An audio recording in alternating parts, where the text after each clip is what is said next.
Ah, the magic of electricity, the glories of light. Where would we be without them?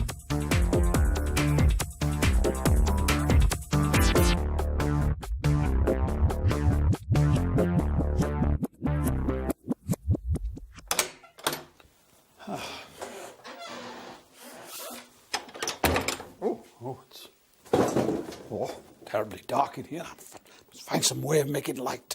Rub two sticks together. That's absolutely useless. A flint, that's always good for light.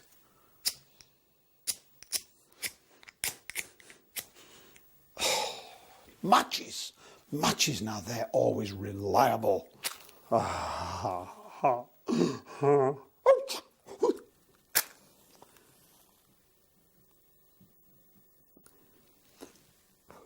Sir Joseph Swan, the inventor of the electric light bulb, was born in 1826, and he described his youth as being in the Dark Ages. He was born, he said, when the solitary blaze of the hearth, the tallow dip and the rushlight were the common forms of indoor lighting. Poor people, he said, normally went to bed when the sun went down. Well, here I am, suitably poor because of the miserable pittance that we television presenters are paid, and I've got my solitary blaze of the hearth, and very nice it is too, and I've got my tallow dip as well, which I have to tell you is not quite so nice. I'll just light another one to demonstrate a little bit extra light here. Let's raise a cheer to the humble match and to the memory of John Walker, chemist of Stockton-upon-Tees, the inventor of the friction match. He invented them in 1826, and not a moment too soon, apparently, because until he did, the only way to light a candle was by using these.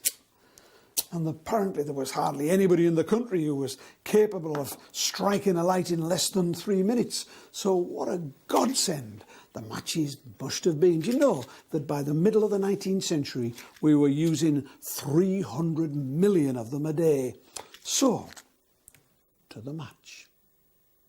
Anyway, I was saying that tallow candles are not all that nice, and that's because they pong, they stink, they're rancid. Am I making myself clear? Somebody, I can't remember who, described tallow candles as illuminated smells, and that's about right. The problem is, you see, the tallow is just animal fat. Pig fat or sheep or cow, anything with a bit of fat on it could be rendered down into tallow. To be honest, you didn't even need to render it down. In some places, they just stuck a wick straight into the animal and set fire to it. Isn't that a ghastly thought? Would you just put a light to Fido, please, darling? People have been using tallow lamps for thousands of years. The Romans used little terracotta lamps like this. But in more recent times, poorer people use something like this. This is a rushlight holder. This one belonged to my producer's family, very poor family. Couldn't afford electricity, terribly sad story. But they were designed to be used with rushes like these, which you could pick from round about, and which you then had to strip down. Here's one that I peeled earlier. And then you dip them into animal fat, into bacon fat, or in this case, into mutton fat. And then you could set fire to them. Rushlights were poor people's tallow candles. And they were really good because they lasted for quite a long time. 57 minutes for a good long rush. It was calculated in 1788. But by George, they still pong badly, though. This one has a little extra element. It's got a candle holder for a tallow candle at the side, which you could light on those special occasions when the neighbours came round and you wanted to impress them. So there we are. One blazing fire, 1, 2, 3 tallow candles and a rushlight. I reckon that's about 4 times as much light as there would ever have been in this room when it was first built. I've never told you where we are, actually. This is George Stephenson's birthplace at Wylam, just outside Newcastle. It's a cottage that was built for a working family in about 1760, and they would never have been able to afford as much light as this. If you want to see some proper light, we'll have to go somewhere posher.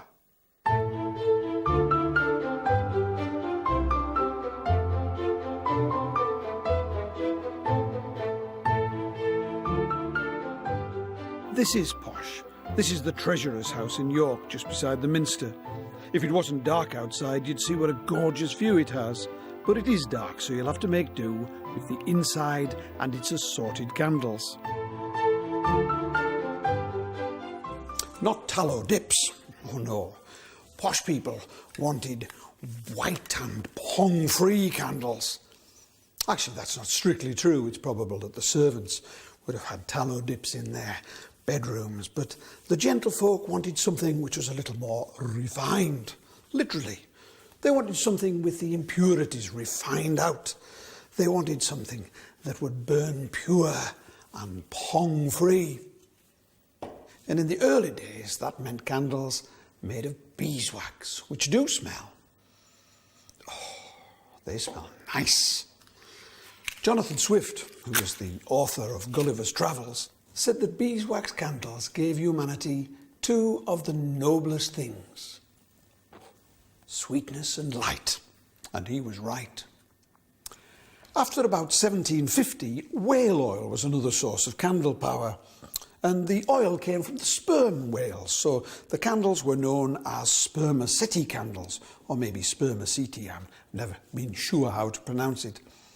The oil came from the head cavity of the whale, and apparently, you'll find this hard to believe, there was 500 gallons of whale oil in every whale's head.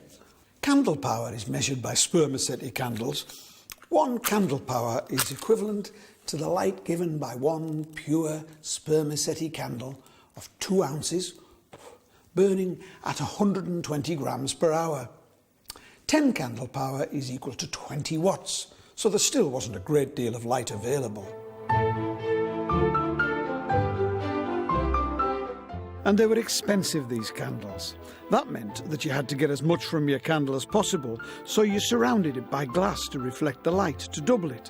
Mirrors would do, and cut glass was fabulous at increasing the light. Painting the room white helped too. The cost also meant that you were a bit mean about using them. In the past, most entertaining took place in daylight to save money, but if you had to have light, you lit as few candles as possible, unless you literally had money to burn. The Duke of Norfolk, for example, had 130 wax candles in his dining room and 50 in the saloon, and the cost was £15 a night, which was a gigantic sum in those days. Louis XIV, the King of France, once had a party in the Hall of Mirrors at Versailles when the room was lit with 7,000 wax candles. Can you imagine the heat? One candle burns twice as much oxygen as a human being. It must have been ferociously hot and stuffy. Whew, but most people weren't like that. Not even rich people. You see huge chandeliers in some big houses, but most of the time they weren't lit unless something really special was happening. Even in the poshest houses, the hours of darkness were literally that, hours of darkness, or at least hours of dimness, especially outdoors.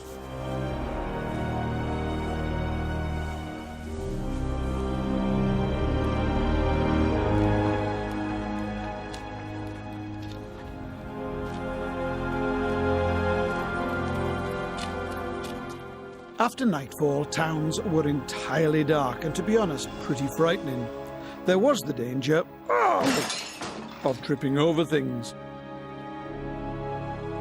Parson Woodford, a great diary writer of the 18th century, complained one day that it was so dark that he fell down 3 times in the mud before he got... And then, of course, there was the danger of crime. It was dangerous in the dark. People really tried to avoid going out at night. Some places had lunar societies in which they only met when there was a full moon in the hope that it would be a bit brighter when they went to meetings. People used to come back from parties in groups for safety. Sometimes they hired link boys who carried flaming torches. but they were often in league with the baddies and just led you into danger.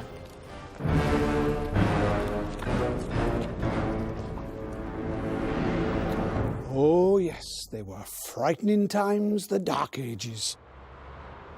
But it all eventually changed. There came a time when the darkness turned into light.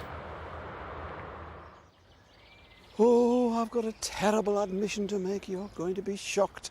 I'm going to tell you about a major invention, a revolution that changed the way that we look at the world. And it didn't happen in the north of England. Gas. The invention of gaslighting was a technological advance that changed the world. But it was a discovery made by a Scotsman called William Murdoch, who actually worked for a firm in Birmingham and lived in Cornwall. The living room of his house in Redruth was the first gaslit place. I'm sorry to have to tell you this. However, the good news is that the North, and especially the Northwest, was incredibly quick to take up the opportunity. And in 1806, a cotton mill in Manchester was the first commercial operation in the world to buy a gas supply. It wasn't this one. It was a mill owned by a couple called Phillips and Lee, and it's been demolished. This one's called Quarry Bank Mill, and it's at Stile, just outside Manchester. And I've come here because it's owned by the National Trust, and it has a few remnants still of its original gas supply. Quarry Bank didn't get its gas supply until quite a bit later, and for a long time it was lit by oil lamps, which were very labour intensive and gave off fumes which caused eye problems. But that wasn't the real reason that factories like this went over to gas. They wanted lots of light so they could work more. They'd already taken to building mills which were tall and narrow with windows on both sides to grab as much natural daylight as possible. But when it got dark outside, everybody had to stop working. Stop working just because it's got dark. Good grief, what a waste. Good quality artificial light like gaslight allowed people to work longer hours, which was tremendous for Britain's productivity. Gaslight fueled the Industrial Revolution, which was very nice for the Industrial Revolution, but not quite so nice for the workers.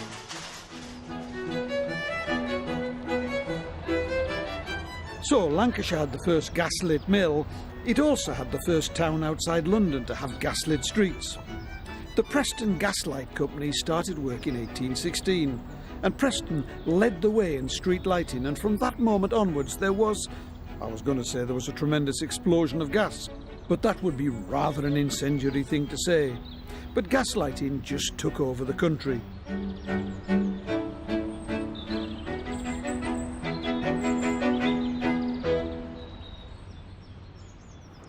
In Newcastle, it happened just a little bit later, and this is where it happened. Moseley Street, just along from the central station, was the first northeast street to be gaslit, and it happened on January the 13th, 1818.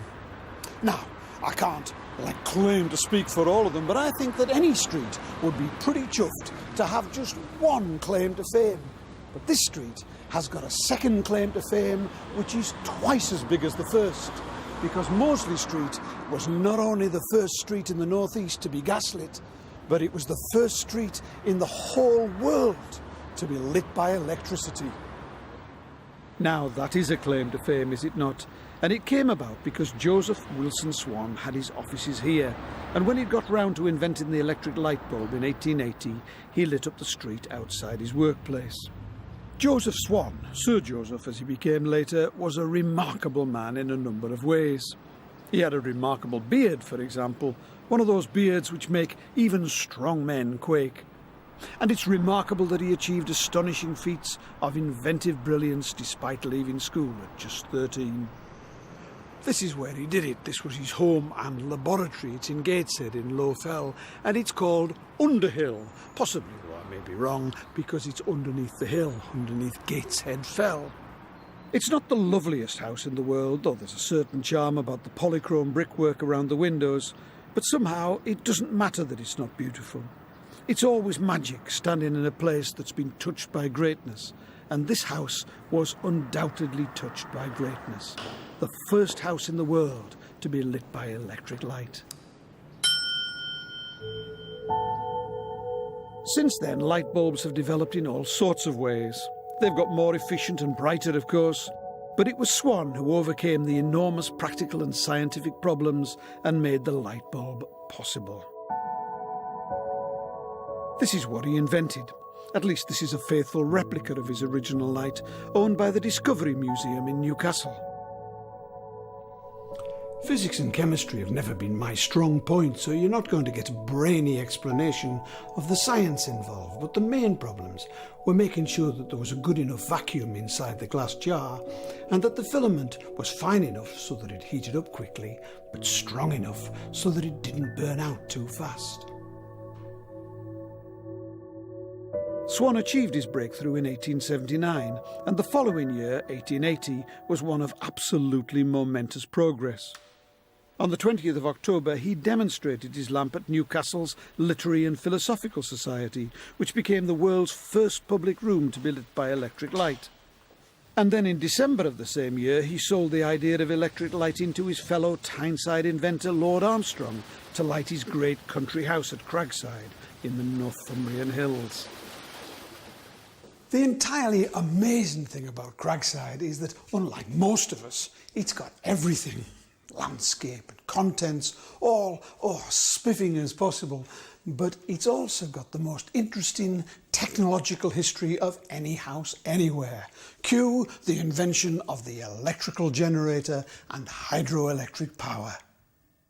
Early attempts at creating electric lighting depended on battery power, but in the 1870s, 1878 I think, the German-British engineer William Siemens invented the electrical generator. Our chum, Lord Armstrong, bought one, but 2 years later replaced it with this Crompton generator.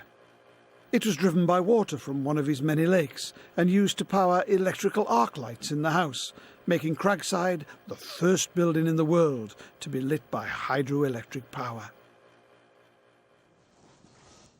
Another thing that no longer exists is that collection of 1878 arc lights, because they were replaced in December 1880 by these lamps made to hold Joseph Swan's incandescent lamp bulbs, a much brighter and more reliable source of light. They were described as being perfectly steady and noiseless, free from harsh glare and shadows, casting no ghastly hue upon the countenance.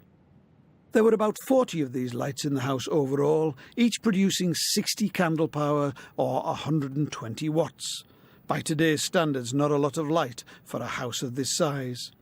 But people used to the Dark Ages couldn't get over the brilliance. And that northern brilliance continued to shine through. It was another Victorian Tynesider, John Holmes, who invented the light switch. So let's hear it for electricity and all those who discovered it, all those who brought the Dark Ages to an end.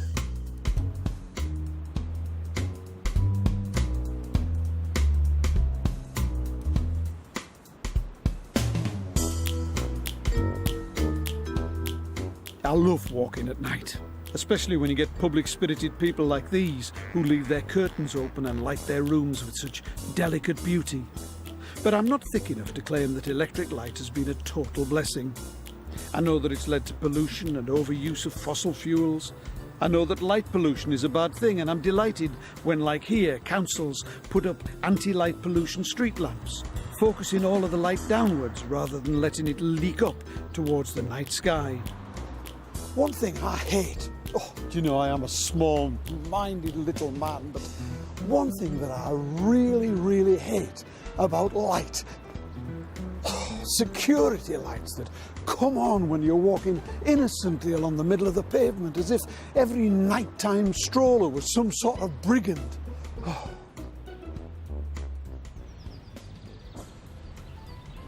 This programme has all been a lie. Of course, all television programmes are lies. They pretend that what you're seeing is actually happening, but of course, this isn't the case. At the moment, for example, there are loads of people watching me.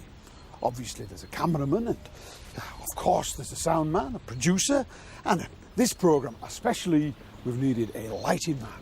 In this case, John. Now, if we hadn't had John with us, you'd have seen virtually nothing in this programme at all. This is the church of St Maurice at Ellingham in Northumberland, which isn't well known or very old.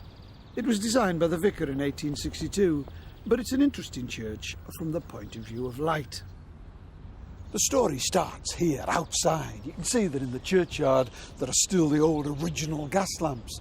But inside, the really remarkable thing is that this place is a sort of time capsule of the history of light. It's still got candles and beautiful oil lamps, but it's got modern electric lights as well.